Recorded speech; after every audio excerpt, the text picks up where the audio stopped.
Cervical spine rehabilitation first needs to address the long lever muscles of the spine. This is performed by placing the tubing around both hands and wrists in this fashion. Place the tubing around the stable structure.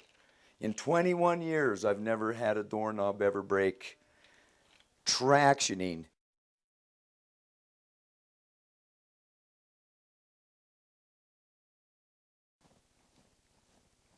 Then stabilizing or strengthening by lifting the chest, touching the shoulder blades together and back, comfortable position, short, comfortable strength, range of motion.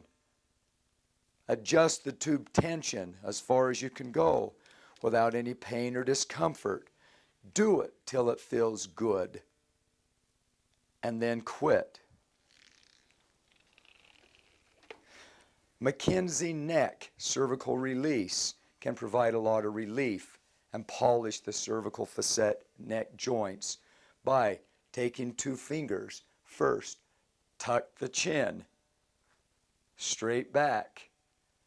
Place the fingers on the side of the chin, lightly tip, not into pain.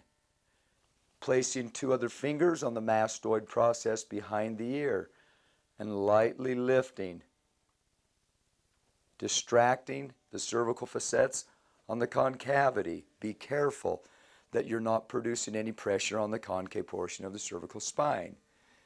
You can do both sides of the neck by tipping and lifting.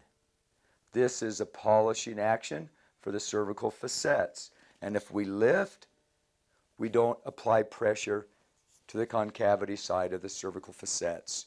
From here, strengthening of the cervical spine by performing a shrug. It can be performed with or without the tubing, bringing the shoulders up and squeezing the neck.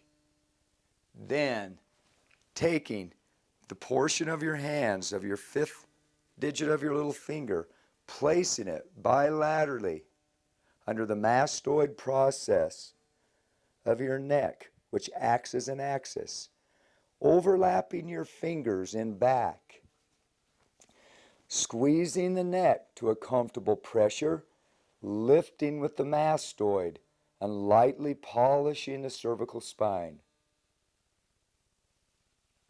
Do this till it feels comfortable. The strengthening of the suboccipitals and the cervical muscles.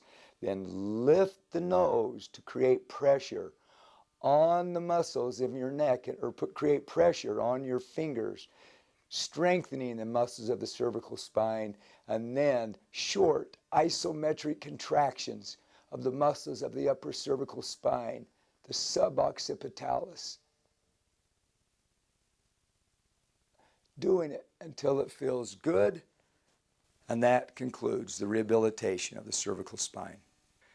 With personal experience of damage of the cervical facets, breaking 2 upper ribs on my left and separating my collarbone, I find that when I'm working in the office, I feel like I have a knife stabbing me, or someone has their knuckle stabbing me in the upper ribs. I perform these cervical exercises without tubing still, probably 15 times a day or more.